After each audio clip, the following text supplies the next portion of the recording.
Allez, on termine avec Jean-Paul Thomas qui va nous parler de la notion de guérison et des limites plus généralement de la médecine. Je rappelle que vous êtes philosophe et professeur émérite à l'Université Paris-Sorbonne.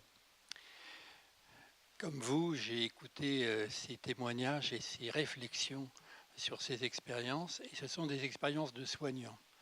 Moi, je ne suis que soigné, donc c'est de ce point de vue que je vais m'exprimer. Et lorsque j'entends ce qui vient d'être dit, je dois dire que je me reconnais dans mon expérience de soigné et que ce qui se dit m'atteint et que je ressens une proximité. Mais cette proximité n'existe pas toujours. Il y a à peu près un mois, j'ai vu une publicité dans un organe de presse très sérieux où il était question de la maladie d'Alzheimer. La maladie d'Alzheimer, c'est comme le chômage, il y a toujours quelqu'un dans la famille qui est atteint. Et ce qui était dit, c'est que on connaît les symptômes, mais l'étiologie, on ne peut pas en dire grand-chose. La thérapeutique, visiblement, aucun traitement n'est réellement efficace. Mais par contre, il y a des pistes fécondes et prometteuses, et bientôt, les choses seront beaucoup plus satisfaisantes. Alors je crois qu'il y avait là un regard, je ne dirais pas que cette publicité était mensongère, ce serait aller vite en besogne, mais il me semble qu'il y avait un regard sur la médecine assez différent de celui qui vient d'être proposé ce soir. Et ce regard, je le qualifierais rapidement de légèrement scientiste, avec cette idée que les limites de la médecine, ce sont des limites de fait, mais en droit, rien n'est inaccessible et par conséquent, on va pouvoir déplacer ces limites et on ne cesse de les déplacer. Alors, sur cette question, pour essayer d'élucider un petit peu ce paradoxe de la limitation de la médecine, je propose de partir de cette notion de guérison pour l'analyser. Je suis parti d'une conception scolaire de la guérison. Elle m'a été apportée par mon instituteur au CM2. Un de nos camarades était malade et l'instituteur nous a posé la question: qu'en fait-on quand quelqu'un est malade? Eh bien, le médecin vient. À l'époque, il se déplaçait, ils en avaient la possibilité. Il ausculte, il prescrit. Le pharmacien exécute la prescription et on est remboursé par la sécurité sociale. Et c'était le but de cette leçon d'éducation civique, la solidarité nationale. Comment peut-on être remboursé? Parce que tous cotisent, mais tous ne sont pas malades en même temps. Et puis, le cours des choses reprend et la classe reprend, le camarade revient. Voilà ce que c'était que la guérison, c'était l'issue naturelle de la maladie. Et puis, quelques années plus tard, je devais être en première ou en terminale au lycée Chaptal, un de mes collègues, condisciples, a été atteint d'une leucémie foudroyante et 3 semaines après, il était mort. Et là, j'ai commencé à comprendre une chose simple, c'est que l'issue de la maladie, ça peut être la guérison, mais ça peut être aussi l'aggravation et la mort. Et on peut mourir à tout âge. Ça n'est pas réservé aux vieillards. Il suffit d'être né.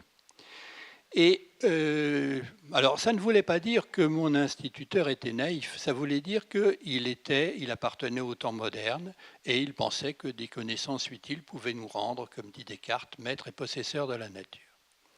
Enfin, prenons les choses au mieux. Nous guérissons. Encore une petite anecdote toute banale. Lorsque j'avais entre 40 et 50 ans, je jouais au tennis et puis un jour, je me suis écroulé sur le court. Mon partenaire a cru que je faisais une crise cardiaque. J'avais simplement un claquage musculaire, chose toute simple. Alors, je me suis soigné et puis j'ai guéri. Seulement, ça se passait pendant l'hiver, en février. Quelques mois après, c'était l'été, et comme je me trouvais sur une plage. En temps ordinaire, depuis ma 20e année, j'avais l'habitude de faire un peu de gymnastique, et quand j'étais sur une plage, quand le terrain s'y prêtait, je tournais la roue, je faisais une roue, j'aimais bien. Puis là, je me suis dit, tout de même, il y a une détente à prendre, je vais m'abstenir cette année, je ne vais pas tourner la roue. Et puis l'année d'après non plus. Et évidemment, je n'ai plus jamais tourné la roue sur une plage. C'est-à-dire que ce que j'ai découvert, c'est tout simplement l'irréversibilité. le cours irréversible de la vie et le fait que la guérison n'est pas un rétablissement, au sens de la gymnastique justement, c'est-à-dire le retour à la situation initiale. Il y avait, de manière quelque chose d'infinitésimal qui me séparait de mon ancienne disponibilité corporelle. Et donc je me suis aperçu de cette chose, le fait que la maladie n'est jamais le rétablissement. Cette question de l'irréversibilité, elle est banale, mais elle est fondamentale et elle a été analysée de manière superbe par certains philosophes. Elle intervient peut-être pour une des premières fois dans l'œuvre d'un médecin psychiatre allemand, Kurt Goldstein, qui était réfugié pour échapper au nazisme aux États-Unis et qui a écrit un livre qui s'appelait La structure de l'organisme, qui était en allemand, mais il y avait des philosophes qui lisaient l'allemand en France. Et La structure du comportement de Merleau-Ponty en 1942 et Le normal et le pathologique de Georges Canguilhem sont nourris de l'œuvre de Kurt Goldstein, et d'ailleurs tous les deux ne le masquent pas, c'est parfaitement clair. Donc, ça a des conséquences absolument fondamentales sur la comparaison que nous avons de la guérison. On trouve ça dans des romans aussi, par exemple, parce que être malade, c'est une épreuve qui laisse des traces. C'est un temps de retour sur sa propre existence, de retour sur son passé, et le futur n'est plus le même. Dans un roman de Georges Simenon, par exemple, où on voit un grand patron de presse qui est atteint d'un accident vasculaire cérébral, on voit toute la réflexion qu'il mène sur son existence, sur la vanité de sa carrière ancienne, etc. Bon, c'est important. Voilà le deuxième point que je voulais simplement faire valoir. La guérison n'est pas le rétablissement. Troisième chose, est-ce qu'on peut dire que l'objectif de la médecine, c'est la guérison ? Je le pensais, je n'en suis plus sûr. J'ai un ami avec lequel je joue au golf, et il joue beaucoup mieux que moi. Il est diabétique. Ça fait 35 ans qu'il est diabétique. La médecine est efficace. Dans mon enfance, quand on était diabétique, au bout de quelques années, on savait très bien qu'on risquait de n'être plus en vie. Lui, eh bien, il est en pleine forme. Mais s'il oublie de prendre, de rétablir son équilibre au niveau sanguin, il est sûr que 48 heures après, ou même avant, il sera mort. Ça veut dire quoi? Ça veut dire que le rôle de la médecine est de transformer une maladie qui autrefois était une maladie aiguë en maladie chronique. Ce n'est pas, je ne fais que suivre l'enseignement de certains professeurs de médecine. Le professeur Goldwasser, qui est oncologue à l'hôpital Cochin, explique que l'efficacité de la médecine, cela consiste à rendre chroniques des maladies aiguës.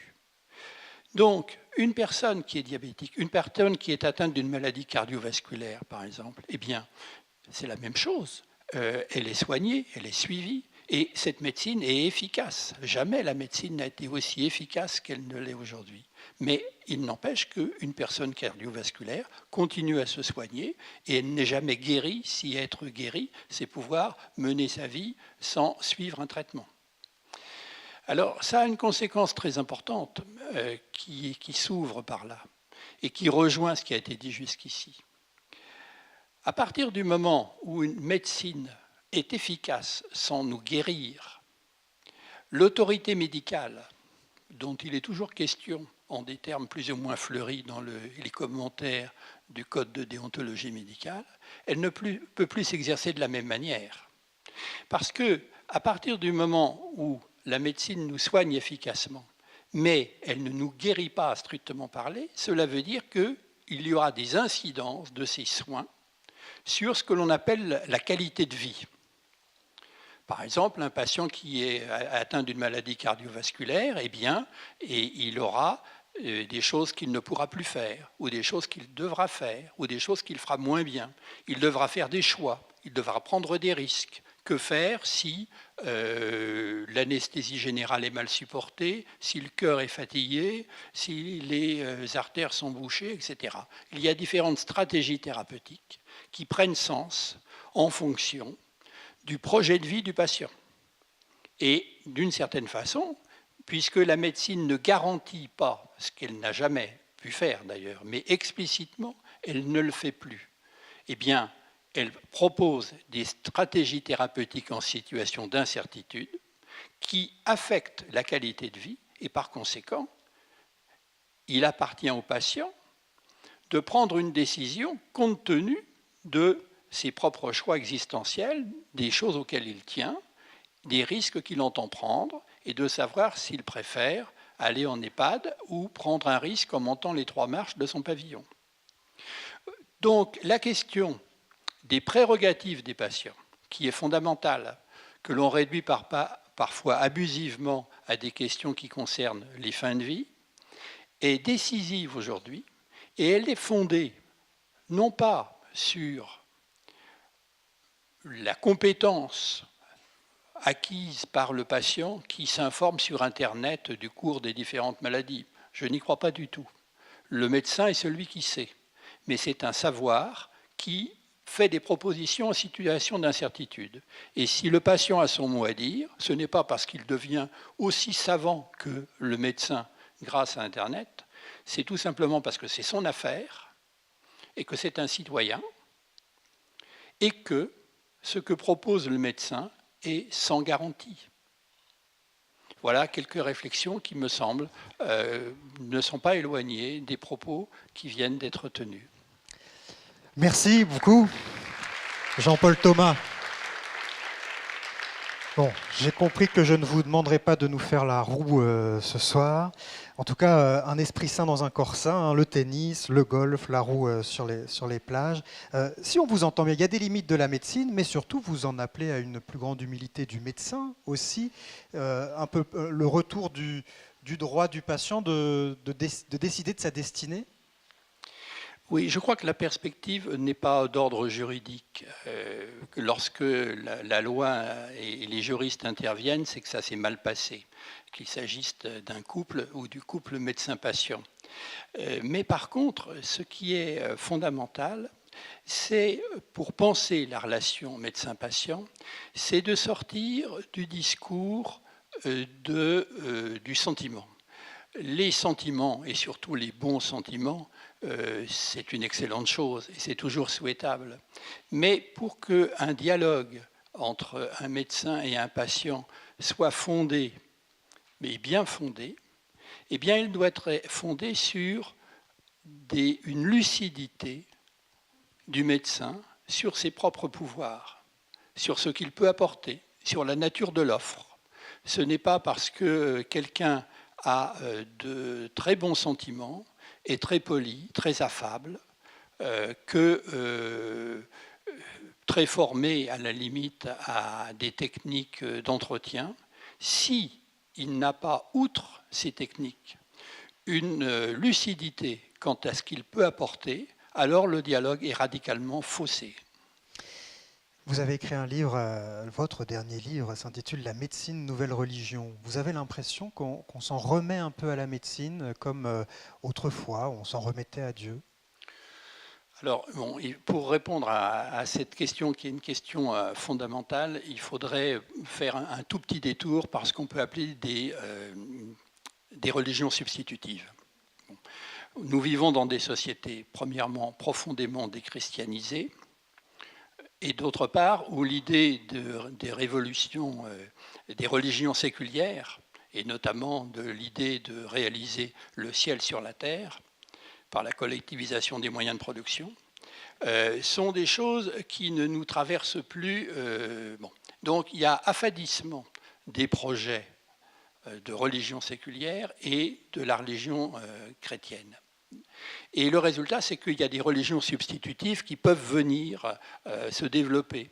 Et d'une certaine façon, je crois que non seulement du côté des attentes des patients, mais du côté de certains chercheurs, et notamment des chercheurs en biologie, auxquels s'adosse la médecine moderne, et heureusement, il y a une certaine façon de concevoir la maîtrise technique sur le vivant qui, en fait, en vient à nier l'existence même, enfin la nécessité d'avoir à mourir. Et donc, d'une certaine façon, le projet, à travers la négation du vieillissement, par exemple, vous prenez de l'exercice et vous ne vieillissez plus. À la limite, le vieillissement deviendrait une maladie. Eh bien, ce regard-là signifie que eh bien, la situation normale, c'est de vivre comme une machine fonctionne bien. Et donc, eh bien, si on entretient bien la machine, si on substitue des pièces neuves aux pièces déficientes, on fait de la thérapie génique, etc., on transplante des organes, pourquoi ne pas transplanter tous les organes? Dans cette logique-là, si on n'y réfléchit pas, eh bien, on en vient tout simplement à penser que la maîtrise sur le vivant est analogue à la maîtrise technique sur les corps inertes, et par conséquent, on ne meurt plus. Mais comment vous vous situez? Parce que c'est vrai que ce discours va complètement à l'encontre d'un courant de pensée qui a quand même pas tellement le vent en poupe ici en France, mais aux États-Unis un peu plus, ce courant du transhumanisme où on imagine un peu justement défier la mort, où on imagine un peu, on donne des super pouvoirs à la médecine qui nous rendrait immortels. Finalement, cette approche, non seulement elle ne vous convient pas, mais vous n'y croyez pas du tout finalement. On n'en est pas du tout là. Non, je crois qu'il y a effectivement... alors d'abord, il faudrait demander aux transhumanistes ce qu'ils disent exactement. Mais on voit tout de même des postures qui sont à la limite d'ouvrir la perspective de l'immortalité. Il y a des revues très scientifiques qui évoquent cette question-là. Et même le regard sur la cryonie, c'est-à-dire les personnes qui se font refroidir après... Oui, après être refroidis, qui se font congeler pour être congelés. Décongelés au moment où on saura les ramener en vie. Oui. Mais quand c'est sorti, ça c'est déjà vieux, ça date de 1962. Et le mathématicien Étinger qui a écrit un livre là-dessus en expliquant que dans 5 ans, ça y est, on pourrait les décongeler. En 62. Mais le regard là-dessus, ça faisait sourire, parce qu'évidemment, quand on congèle, certaines cellules sont détruites et la décongélation pose certains problèmes. Mais on progresse dans l'art de décongeler, et il y a des articles très sérieux qui maintenant font changer notre regard là-dessus. C'est-à-dire que ça devient une option scientifique, pourquoi pas? Au lieu de trouver ça ridicule, maintenant on dit pourquoi pas.